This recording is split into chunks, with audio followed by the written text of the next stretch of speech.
Morning, everyone. My name is Enejo Victoria Ojene. I'm in 400 level class.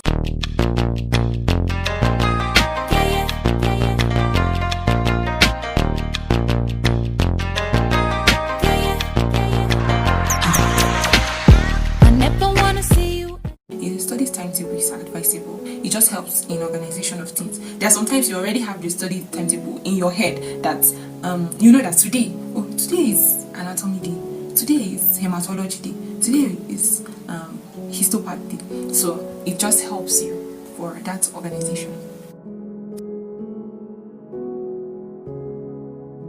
Okay, for your practical, let me just say I don't know which class we seeing this right now, but for since I just the only professional exam I've written in medical school is second MBA. I think I'll have more knowledge on that. Maybe when I move ahead I may know other things. So for your anatomy practical, I'll just advise that you make sure you are involved in the dissections and all. Don't just look around. I know especially for medical students, dissection period is the time to gist and then to read other courses. I'm telling you because I actually did this also.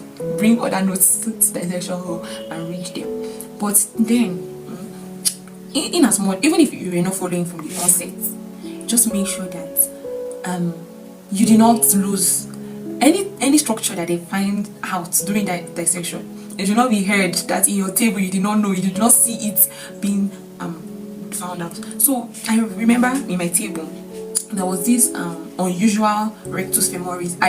The reason why I'm telling you that this is because it was so unusual. So the rectus femoris, when they found it out, it was not looking like rectus femoris at all. It was so slim, and then it had a tendon starting from almost mid, but we knew that was rectus femoris.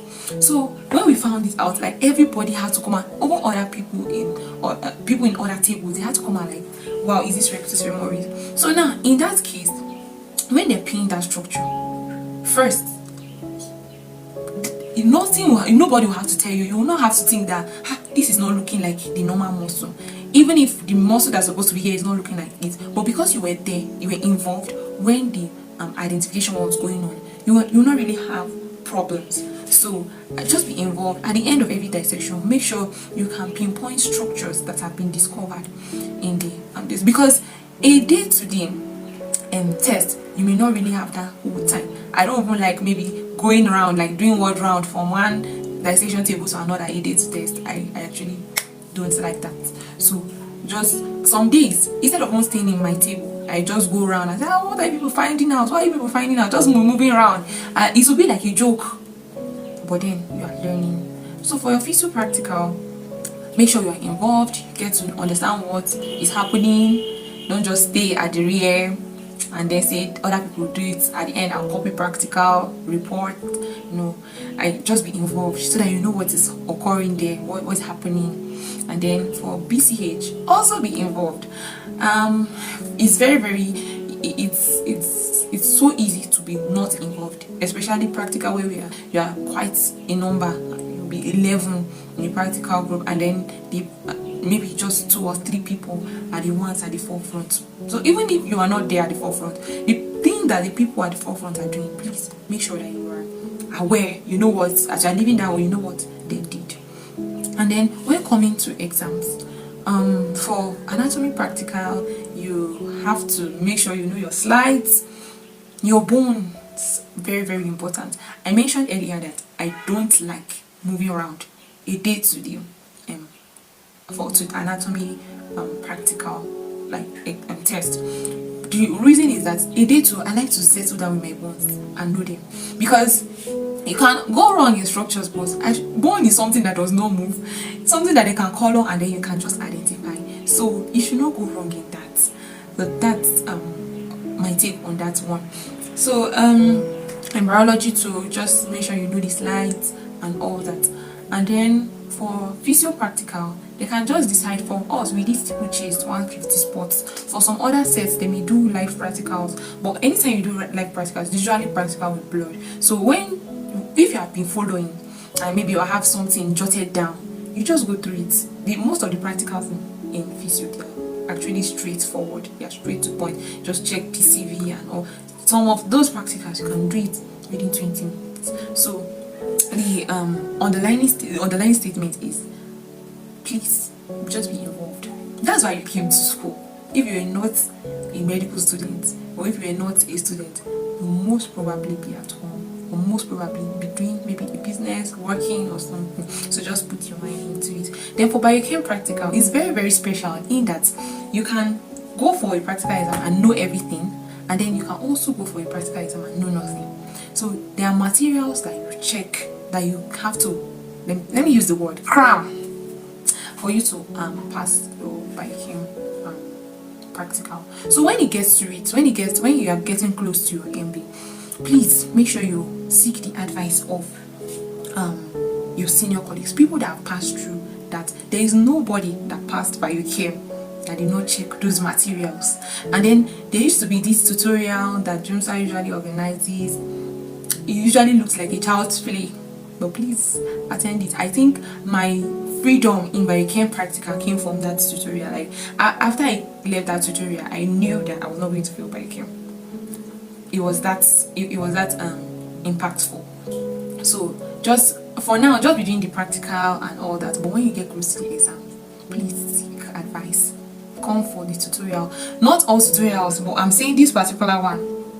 That's then people from preclinics come and all that. You should just make sure you have to apply yourself and come. And then some things we explain to you, and also some of your classmates, and they may actually have a better grasp on the practical stuff. So you can actually ask them. I'll give you an example. After that tutorial, I didn't really understand the calculation for vitamin C.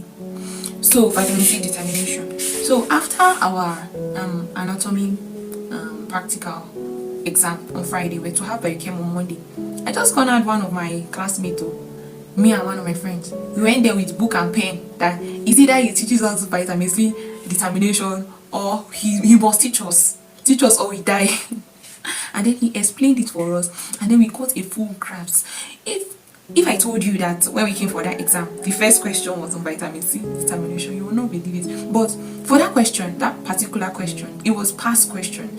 I already knew the answer before I started solving. So after solving, I said, okay, we have gotten here, let's move to the next question. So it can be that easy. That's why I told you that it's either you know it like very well, or you don't know it at all. So those are the strategies. The practical is very, very important. That's why I'm putting a lot of emphasis on this. I'm taking a lot of time to explain for this practical.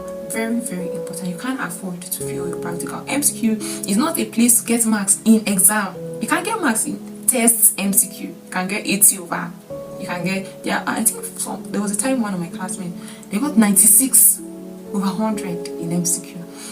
Anatomy safe. So it's very, very possible. But in MCQ, you don't know where they're getting those questions from. Sometimes they may repeat past questions, but very unlikely. So it's not a place to get marks. Essay is closed marking. So even if you write heaven and earth, you may not get what you should have gotten because the marking is closed. That's the system. But practical, there's no negative marking and there is no closed marking. So that's where you can get 40 over 40. And the thing about practical is that when you are finished, you can like say, oh, this practical, I've gotten 40 over 40, or I've gotten 80 over 80, or something like that. So please just take practical serious. But now, as if there's no exam in view, like I'm speaking to 200 level or 300 level initial, since there's no exam in view right now, just be involved in the practical you're doing right now.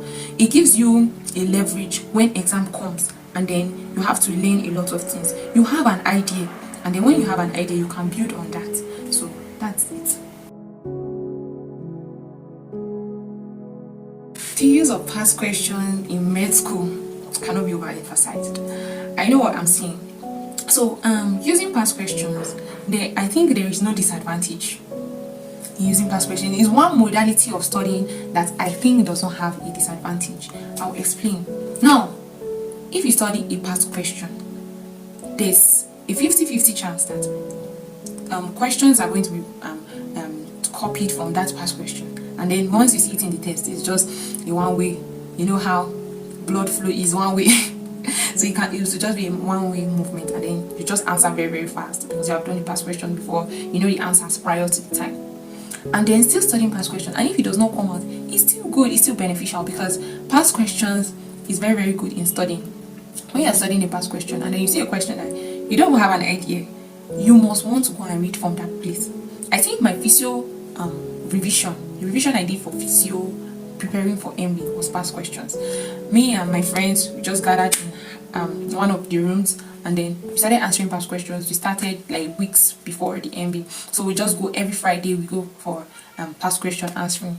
It's not so palatable. There were times I even got sick, like had excuse myself and all that. So it's not so palatable. But then make sure you are committed to answering those questions. So when we see a question, we're like, so they have taught us this thing, and then we don't even know these parts, and then we go open textbook, we read about it, try to digest the stuff, because you're not going to come back to it again. So past questions helps in studying, and then past question opens your mind, because you may be thinking that, oh, what they have said for us is what have been taught to us before and all that, but you'll be very, very shocked that they may bring out things that we not taught. In med school, 70% of what you know is like your personal effort. In case you don't know, I just want to tell you now that 70% of what you get to learn is by your own personal efforts. The 30% is what you get in class. So if you are going to say, because they not teach us in class, I'm not going to study this, I'm going to do this, okay, you may not be able to get as much marks as you should have. So past question opens your mind, and then lastly, past questions gives direction. So maybe you have been reading like with this with a particular mindset that, oh, this one will not come out, oh, this one will come out, and then you check past questions, and then you get so surprised that even if those things were what you have seen before, but you did not put attention to it, then you now know what to put attention to in your study. So past questions, very, very key in medical school. Past question, advice from past from senior colleagues, anything that is past is very important, because information is very key in medical school. Stuff is secondary. Information is the first thing. I can boldly, I can beat my chest and tell you this, that information is better than stuff in medical school. I've had my experiences, I have learned from my experiences, and I'm telling you that getting proper information is of importance than even having stuff. So I think I've gotten the point.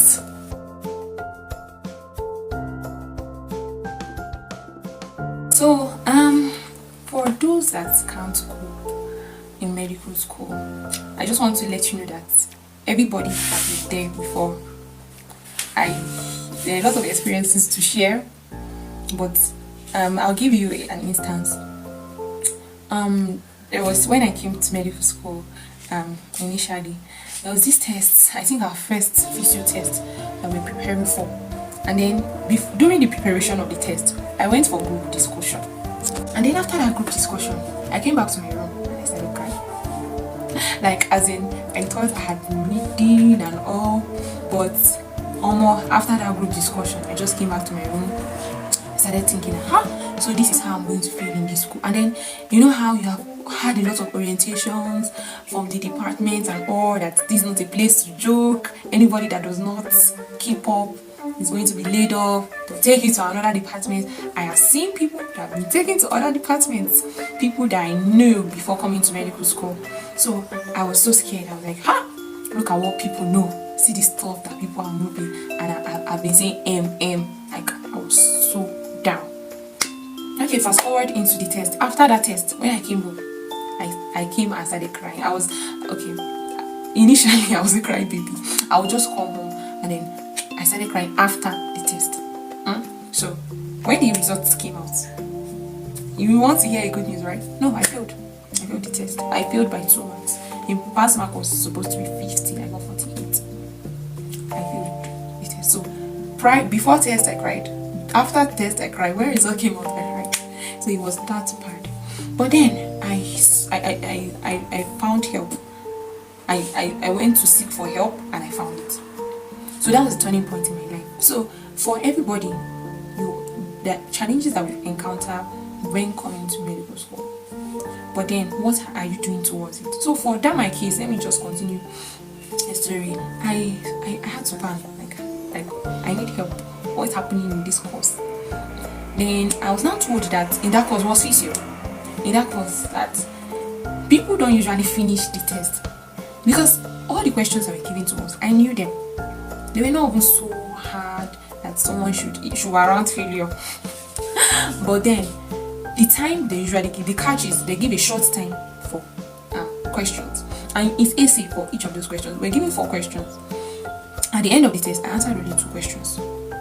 So the other papers, they were almost blank. I just had to write my matric number and maybe write outline for those other 2. So they told me that instead of answering 2 questions full 4 pages for 2 questions, that I should allot my time. If we're giving, let's say, 4 questions and we are giving 2 hours, I should put 30 minutes, not even 30 minutes, 20 minutes for each question. So as I'm writing, once it's 20 minutes, even if I've not reached half of what I'm to write, I should leave that paper, keep it, and start answering the next question. That's what I should do. Once it's 20 minutes, I should keep it. And then when I'm done, after that first 20 minutes, when you sum it up, I still have like extra 20 minutes. So that extra 20 minutes, I'll not check the one that needed more stuff, like the one that I've not really answered the question. I'll not pick that one out and complete and write the important things, not still finishing though. And then I'll carry the next. After 10 minutes, leave it, carry the next, answer, and then make sure that I should not aim for answering completely in every question, but make sure I put the important stuff in every question. That means no paper should be left blank, and no paper should be like, you should not write maybe just an outline or introduction. Make sure you answer the question that was asked in every paper. So I said, okay, the next test, I told you I got 48 in the first test. The next test I got 72. So you can see that it was a drastic shift. So information is very, very important. Imagine I just stayed down after crying. I said, okay, there are ups and there are lows in medical school. Anyone that does not experience highs and lows in medical school, I think I really need to meet that person. That person will come and help me. Everybody experiences highs and lows. Even people that you have been seeing that in class, they are so mature, everything is going well for them, they also experience their highs and lows. But the important thing is that what do you do during the time of your lows? Do you just try to encourage yourself? Maybe say, it's going to get better. It may not get better. You will need to reach out and ask for help. Like, please help me. Even God says, when you call on to me, that I will answer. He did not say that I will just answer just like that. So try to reach out for help. Senior colleagues are there. Med school is one place that you can never ever run short of people ready to help. You can never run short of people ready to quote me. Like, if you have like maybe stayed in medical school and then you don't see anybody that can help you in medical school, come to me. Come and tell me your experience. I will tell you something that you're doing wrong. You can never run out of people willing to help. I remember when I was in 100 level, there were people in 600 level that were willing to help me. They wouldn't invite me to their house. Like, yeah, me like this, that I'm just on my own, quiet, introverted and all that. People are still willing to help me, even when I'm not willing to be helped. Give me advice and all those things. So reach out. When you reach out, you're going to find help here. This place is one place to find help. And then if you are confused on where to find help, we have our religious associations that can find help for CMD, there's VECAMS, there's the Muslim Association. Depending on your faith, you can go and find help there. Just meet the leaders that this is what I'm experiencing. They will attach you to someone that can really, really help you. You can even visit in the house, spend overnight so you will talk about issues, and then you see that your life starts transforming. So you can't cope. It happened to everyone. So just get that, like, okay, nobody has a perfect life here. But then there are people that have done some things to help their life. There are people that have tried, that have said that, okay, things can't keep going on this way. And I think you should right now say things can't keep going on this way. Except you are willing, you just don't want to like progress in this environment. So please don't get so discouraged. Reach out for help and you're going to get help. Pray to God. It works. Prayer works. I can recall a lot of times. I remember when I was preparing for my Bible, I was like, God, please hold my hand. I don't want to. I'm this kind of person that easily gets shaking. Once someone starts shouting, I lose thought, like my line of thoughts just gets disoriented, and then I start talking. I don't know where to pick up from and all that. But I was able to. I begged God that help me. I don't want to meet someone that is going to like maybe make me so scared that I have to lose my line of thought and all that. And to surprise you that during my Viva, there was no question that they asked me that I didn't know anything about. No question. In this, did I tell you that I did not finish my studying? I didn't finish studying from second year. There are some pages in my test where I never opened. Even up to now, I've not opened those pages. But those pages I didn't open, they didn't ask me a thing on them. They just asked me. There are also some cases that the thing I study, you know how they'll say Viva is just broad. You may study for Viva, and then you know they will not ask you what you studied and all that. But for me, it was different. For my physio Viva, it was what I studied the night before that they asked me. Was asking me, I was just answering him. I was like, what state are you from? You're just answering me and all that, not knowing that me say I have problem with physio, like you know. So God helps.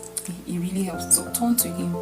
This is not a period of time that you maybe say you want to juggle with your life, you want to try things, you want to do maybe your social life and then do other things. And maybe when you are ending medical school, you now decide to be serious with God. It's someone that comes close to God that He comes close to.